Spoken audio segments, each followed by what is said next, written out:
Para Platón, el arte es una imitación. El artista copia lo que percibe, que esto a su vez es una imitación de la forma. Es decir, el artista está doblemente alejado de la verdad. Platón valoraba las obras artísticas del hombre, como era la escultura, las pinturas, pero su interés por la verdad hacía menospreciar el trabajo artístico. Platón no aceptaba de ningún modo la opinión de la gente común de que el objetivo del arte era proporcionar placer.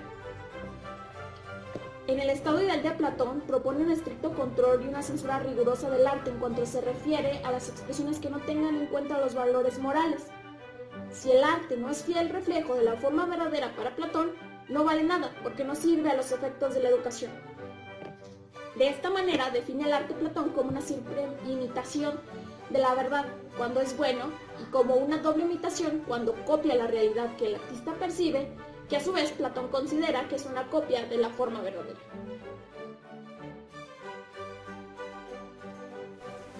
Hola, muy buenas a todos, espero se encuentren bien. Soy José Alberto Sánchez Chagoya, estudiante de la Escuela de Nivel Medio Superior Centro Histórico León, estudiante del área de Ciencias Sociales y Humanidades matutino.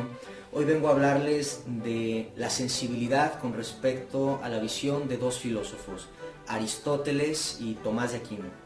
Y bueno, haciendo referencia a la sensibilidad y pues aquella doctrina o aquella parte de la filosofía que se encarga de conocer, de estudiar esta cuestión, pues la estética, haciendo referencia a su etimología que quiere decir aistecos, que viene de aquello que perturba lo sensible. Por tanto, nos centraremos en esta situación de la sensibilidad de manera muy breve. Aristóteles primero nos propone una circunstancia y es el ente sensible y el objeto sensible. El objeto sensible es objeto en tanto que es sensible para el ente sensible. Como quien dice, el ente recibe esa sensibilidad por parte de que el objeto emana sensibilidad. Esto lo dice en el Organón en cuanto a que explica las substancias. Entonces, cuando explica substancias, es referente a aquello que es y por debajo permanece. Por tanto, este objeto conduce a cuatro causas aristotélicas, que es la eficiente, la material, la formal y la última.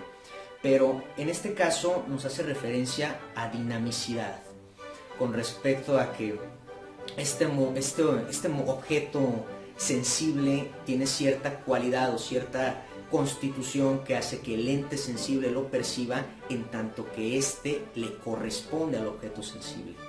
Entonces también hace aquí una referencia con respecto al arte y su apreciación por ella, ya que ésta tiene un proceso educativo en tanto que se centra en la mímesis o imitación. Entonces, en tanto que se centra en esto, él diría que no importa lo producido, sino la producción o el proceso de producción. ¿Por qué? Porque nosotros imitamos, y para Aristóteles es muy apreciado esto, puesto que hace un auge dentro de la educación o dentro de esta manera pedagógica de aprender el conocimiento en tanto que se agarra o se toma. Entonces, con respecto a la sensibilidad, de manera muy breve, pues lo que quiere decir Aristóteles.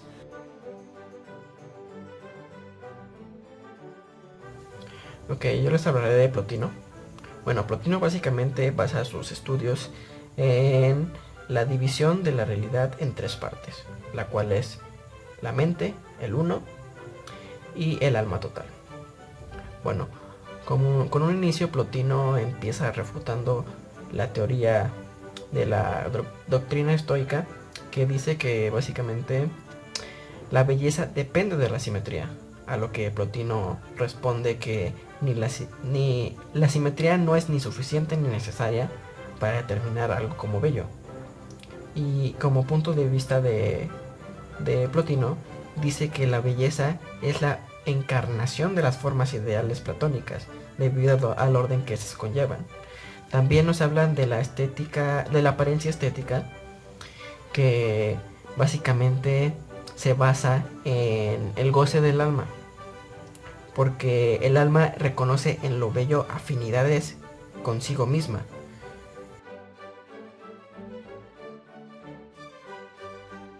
A continuación les hablaré sobre San Agustín de Hipona. pero como primera instancia debemos saber que la idea de lo estético en la Edad Media estaba relacionado con el orden, ya que este se decía que provenía de lo divino.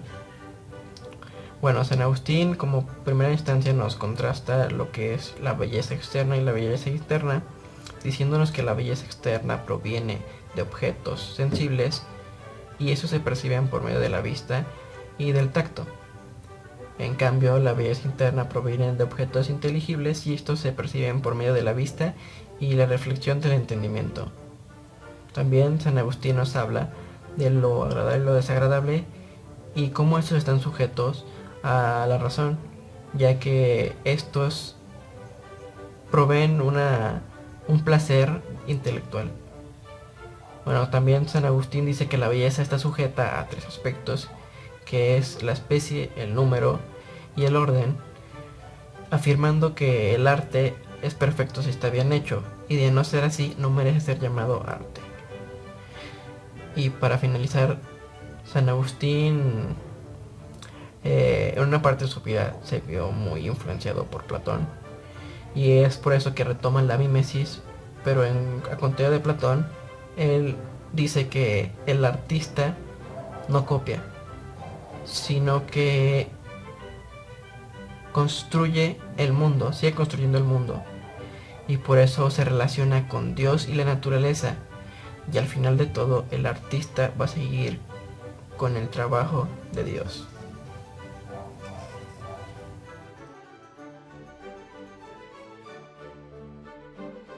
Ahora, con respecto a Tomás de Aquino se basa en Aristóteles para decir muchísimas circunstancias, pero él tiene una teoría llamada la estética de la luz. Cuando hace referencia a la estética de la luz, él dice: la belleza radica en las cosas en tanto que son las cosas. Esto lo dice en parte en la Suma Teológica, la primera, y en la Suma Teológica 2. Esto haciendo referencia a que el principio de identidad, el ser es, el no ser no es, o como quien dice, las cosas son lo que son. Por tanto, la belleza se encuentra en las cosas que son, o en las cosas en tanto que son, o que responden a su propia naturaleza. Las cosas, en tanto que responden a su propia naturaleza, ya son perfectas, puesto que esa manera perfecta responde a la manera imperfecta, por decirlo de alguna manera. Por tanto, responde a su propia perfección, en tanto que no le falta nada. Tomás de Aquino pondría un ejemplo. Un hombre que no tiene un brazo no responde a ser hombre completamente. Por tanto, no responde a esa perfección de ser perfecto del hombre, puesto que es menos hombre, ya que le falta un brazo.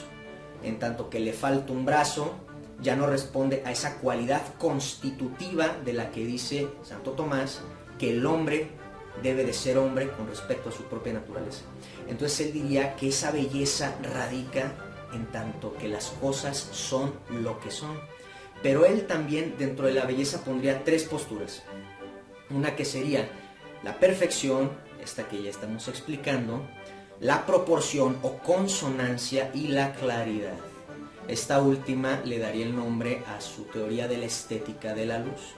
Entonces, la primera, pues ya dijimos, hace referencia a que corresponden a su propia naturaleza las cosas en cuanto a que son, y la segunda proporción responde a la causa eficiente y la causa formal de Aristóteles, que son aquellas cosas que poseen simetría y poseen armonía. La armonía es para los entes que están en movimiento o que están en dinamicidad. Esto con respecto a la gráfica de seres simples, seres complejos y seres divinos. Esto haciendo referencia a los primeros 2. Por tanto, esta dinamicidad se aclara para la armonía. La simetría, en otro dado caso, es para aquellos entes que carecen de esta dinamicidad en cuanto a movimiento perceptible o como objeto sensible se refiere. Entonces, en cuanto a este objeto sensible, se toma como consideración de Tomás de Aquino que solo va a ser aplicado a seres simples, mientras que el dinámico se va a aplicar como armonía a seres complejos, pero también a seres simples. No nos meteremos con entes divinos o seres divinos, ya que pues estamos en una cuestión de sensibilidad puramente hablando. entonces también me iré con el tercer punto, que es la claridad. La claridad hace referencia a aquello que es grandeza. Santo Tomás de Aquino dice que aquello que cubre más es más grande, por tanto él diría con respecto a la luz o a respecto al sol y esa capacidad de abarcar las cosas en cuanto a que abarcan las cosas. Entonces, al momento de abarcar las cosas, Santo Tomás dice, ¿sabes qué? Aquí hay una circunstancia. A nosotros nos parece más bello aquello que es más grande o es más susceptible a la grandeza. Por tanto, aquello que es más grande, que en ese entonces, en la Edad Media, ellos veían el sol y decían que cubría la mayoría de la superficie, por tanto, es lo más grande. Muy buenas tardes, mi nombre es Carlos Ernesto Orozco Esparza, soy estudiante de la Escuela de Nivel Medio Superior Centro Histórico León y a continuación me permito explicar las ideas estéticas de Immanuel Kant y Friedrich Hegel. Primeramente, respecto a la filosofía de Immanuel Kant, me permito mencionar que está dividida en críticas. Para Kant, una crítica y en general su filosofía es el examen de los límites del alcance de nuestros poderes cognitivos. Es decir, la filosofía de Kant buscará de manera racional encontrar el límite de nuestro conocimiento, sin caer en terrenos de la metafísica o el dogmatismo absolutos. Con la concepción estética de Kant comenzarán a surgir las nuevas categorías estéticas, además de lo bello que ya se venía desarrollando en filosofías previas. Kant hará una clasificación de los juicios en analíticos, sintéticos, a posteriori y a priori. Los juicios analíticos son aquellos que su predicado está contenido en el sujeto. Los sintéticos son aquellos juicios que nos generan un nuevo conocimiento. Los a priori son previos a la experiencia y los a posteriori posteriores a la experiencia. De este modo, para Kant, los juicios que le importarán o los juicios que desarrollará son los juicios sintéticos a priori, ya que estos amplían nuestro conocimiento sin la contingencia de la experiencia. De esta manera y aplicados a estética, este tipo de juicios se llamarán juicios de gusto o juicios puramente estéticos. Y estos son desinteresados, universales, poseen una finalidad sin fin y son necesarios. Para Kant, lo puramente estético no puede estar dotado de un placer absoluto, ya que esto conllevaría que el sujeto tuviera algún tipo de interés por el objeto, por lo cual estaría viciada su libertad y no serían completamente racionales. Tampoco estarán caracterizados por la utilidad o el fin del objeto, ya que esto recae nuevamente a un interés por parte del sujeto para con el objeto. Sin embargo, estos serán satisfactorios simplemente por el concepto perceptual del objeto, es decir, por las cualidades mismas de este. Sin embargo, también los describirá como juicios plenamente contemplativos. De esta manera, lo agradable, lo bueno y lo bello son maneras en las que las representaciones de los objetos se relacionan con el placer. Sin embargo, no son el placer por sí mismo. Lo agradable deleita, lo bueno es lo que aprobamos. Sin embargo, estos dos conllevan cierto interés del sujeto hacia el objeto, por lo cual lo bello será lo único que place con una finalidad sin fin y esto podrá ser considerado un juicio de gusto o un juicio puramente estético, mientras lo agradable y lo bueno serán considerados juicios de gusto empíricos. Es decir, juicios estéticos empíricos que no llevan completamente una libertad en su creación. De este modo, la belleza será una forma de finalidad del objeto percibido en una representación sin fin. De esta manera, Kant nos da a entender que lo único que es bello, o lo único que es puramente estético, es aquello que place o que nos es satisfactorio únicamente por su concepto, no por su fin o no por un interés que tengamos y simplemente será contemplativo. Por lo cual, Kant define el arte como una cualidad de creación humana que conlleva imaginación, entendimiento, espíritu y gusto. Y esto dará como resultado una creación bella, pero esta puede ser únicamente bella si está caracterizada por llevar la libertad, que es el uso más puro de la razón en su filosofía.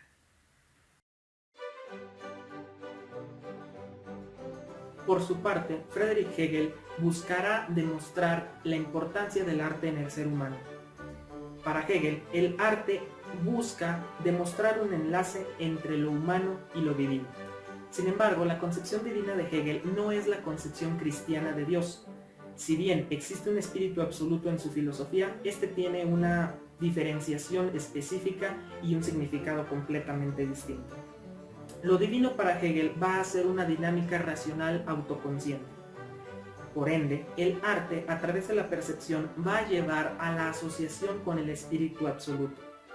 El espíritu absoluto se puede definir, digamos de manera breve, como una racionalidad autoconsciente, misma que llevará a un dinamismo racional. Por ende, la belleza será la presentación perceptual de lo absoluto. Es decir, la belleza es lo que a través de los sentidos el hombre puede apreciar del absoluto, y el absoluto es la dinámica racional autoconsciente del hombre. De esta manera, el arte ayudará también al hombre a trascender su finitud, esto por medio del crecimiento. Sin embargo, evidentemente Hegel habla de un crecimiento intelectual, un crecimiento racional en el hombre. Asimismo, es pertinente mencionar que para Hegel existen tres expresiones culturales que permitirán este crecimiento y este desarrollo racional. En primer lugar tenemos el arte en el estadio más bajo por llevarse a cabo en un medio sensible, posteriormente a la religión y finalmente a la filosofía, siendo la filosofía el más alto estadio debido a que es discursiva y conceptual. Asimismo, Hegel va a hacer una clasificación de los artes conforme su sensualidad y su conceptualidad. Es decir, el arte más sensual será más devaluado por Hegel, mientras el más conceptual tendrá una mayor importancia para el desarrollo del encuentro con el absoluto, siendo la realidad autoconsciente que hemos mencionado. De este modo va a colocarlos como arquitectura, posteriormente la escultura, después la pintura y finalmente la música y la poesía, debido a la dimensión en la que estos se desarrollan. Es evidentemente lógico pensar, y todos sabemos que la arquitectura y la escultura se llevan a cabo en la tercera dimensión, la pintura en la segunda y la música y la poesía únicamente se llevan a cabo en la dimensión cero, que sería el tiempo para Hegel. Finalmente, Hegel define que el hombre busca una totalidad en su desarrollo. Esta totalidad la va a lograr con el encuentro con el absoluto, el cual busca incorporar el mundo exterior e interior en una conciencia espiritual del hombre en el que se reconoce a sí mismo. De esta manera, Hegel, con su obra La fenomenología del espíritu en 1807, propone la muerte del arte y la filosofía. La muerte en el sentido de que ya existe esa totalidad desarrollada conforme a sus concepciones estéticas y filosóficas. De esta manera, el arte y la filosofía se seguirán creando, seguirá habiendo creación artística, sin embargo ya no habrá un desarrollo, porque ya existe esa asociación, ese enlace entre el hombre y el absoluto.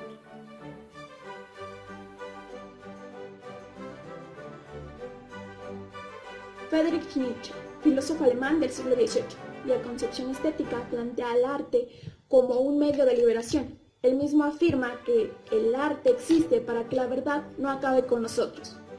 Propone la idea de que el arte deambula entre lo apolíneo, que es la superación de los defectos e inconsistencias de la vida corriente que nos conducen hacia un mundo superior, y a lo dionisiaco, que son el éxtasis, las pasiones y a lo que él denominará embriaguez, ocasionando así un mundo meramente representacional, llegando a una incógnita: ¿quiénes y de qué se liberan?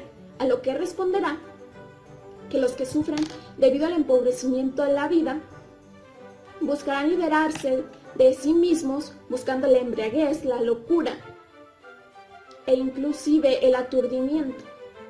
El arte cuenta pues como un remedio para una realidad fracasada, pero esto es lo que lo motiva a su vez al arte, pues no hay arte sin embriaguez ni sueños. Nietzsche niega la oposición entre un mundo verdadero y uno aparente, reduciéndolo todo a este último, donde lo que reina es lo falso, lo contradictorio, lo traicionero y el sinsentido. Al carecer de confianza, necesitamos de la mentira, de la verdad, para orientarnos en la realidad. Por esto nace la metafísica, la moral y la religión.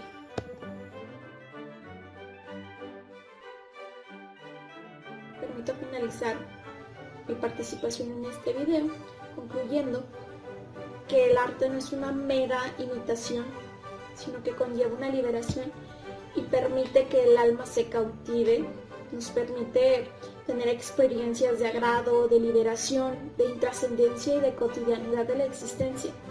Permite un acceso a la trascendencia por medio de la razón. Nos faculta plasmar nuestros pensamientos y nos permite compaginar conocimiento, razón, gustos, sentimientos, experiencias, vivencias y todo lo que conlleva nuestro antecedente en el momento que vemos esa muestra de arte. No es una mera actividad lúdica como dice Platón, sino que va más allá formando la plena existencia de la humanidad, como Nietzsche lo menciona a través de la tragedia. En conclusión, como dice el director de orquesta José Areal, más allá de su utilidad, el arte nos abre al autoconocimiento, nos vuelve seres sensibles, críticos y profundiza nuestro entendimiento del mundo con lo que fuimos y con lo que seremos. El arte es sustentado en la actualidad del siglo XXI mayormente por la música, en tanto que ha sido lo más consumido, ha sido lo que más perturba los sentidos, al menos en esta época, al ser de mucha difusión, incluso más que las propias obras de arte, que se fundan en un plano muy físico o se plasman en una circunstancia de objeto sensible. Entonces, pues vemos que es la que tiene mayor dominación sobre las demás artes en ese sentido. Y por esta circunstancia pues vemos que es muy susceptible a responder a estos aspectos que bien vendría a decir Friedrich Nietzsche, de lo apolíneo y lo dionisiaco, aunque no lo planteó así directamente, pero en la actualidad es muy susceptible y corresponde a sus cualidades constitutivas de lo apolíneo y lo dionisiaco con respecto a la música en la sensibilidad actual.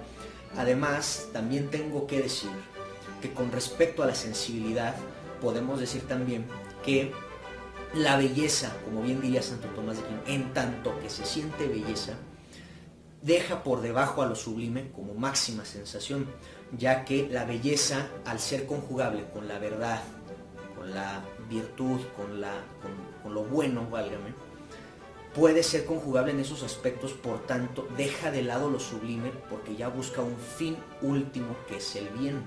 Y por tanto, al ser conjugable, busca verdad, belleza y bien. Por tanto, este tipo de belleza se siente, se manifiesta con respecto a las virtudes y en este caso los valores cristianos o esta ética. Incluso cualquier tipo de ética se puede asimilar en ese sentido.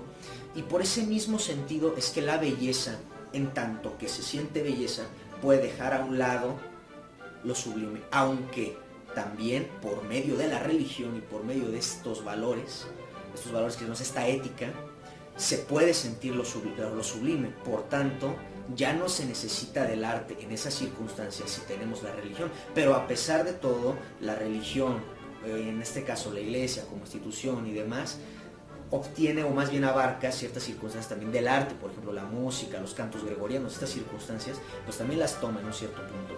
Entonces, pues también es prudente decir que pues, ya no se necesita del arte en ese sentido para sentir belleza, puesto que ya lo sentimos con la ética. Entonces, en la sensibilidad actual es lo que más repercute, al menos en ese sentido. Bueno, como conclusión general me gustaría remarcar lo interesante que es la evolución del ser humano, tanto cultural como socialmente, y cómo tanto evolucionan los conceptos, que la mímesis griega no es la misma que la mímesis de otros filósofos más actuales, cómo la representan y cómo la utilizan para sus nuevas teorías.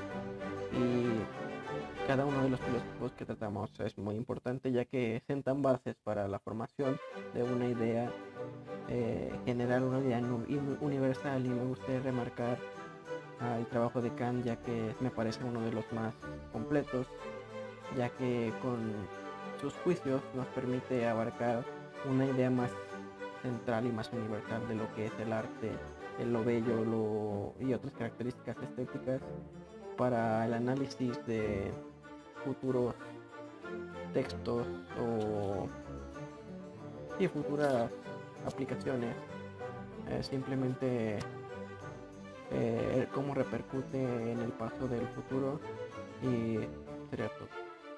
De manera de conclusión, me permito mencionar que considero incorrecto desaprobar de manera totalitaria alguna concepción estética, ya que considero que todos estos aportes filosóficos nos permiten describir nuestras cualidades perceptuales, así como nuestras posibilidades sensibles actuales.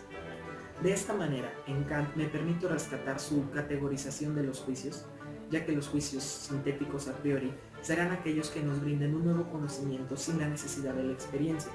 De este modo, y aplicado a estética, podremos percibir lo bello con una finalidad sin fin, de una manera meramente contemplativa. En Hegel, la apreciación con el enlace de lo absoluto nos permitirá la presentación perceptual de este, siendo un modelo de racionalidad autoconsciente que nos permite llegar a una totalidad desarrolladora en el hombre.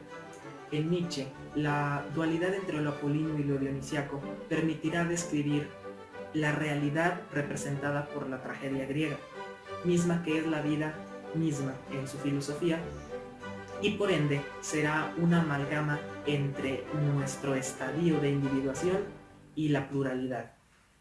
Por ende, considero que no es necesario, es incluso incorrecto tomar una postura maniqueísta, ya que la estética, desde mi perspectiva, está contemplada por el sujeto y por el objeto, y no considero prudente brindarle más importancia a ninguno de estos, ya que el objeto dependerá del sujeto para ser percibido y el sujeto es quien percibe al objeto. Sin el objeto, el sujeto no puede percibir, y sin el sujeto, el objeto no puede ser percibido. Por lo cual considero en equidad de importancia estos conceptos, así como todas las filosofías hasta este momento expuestas.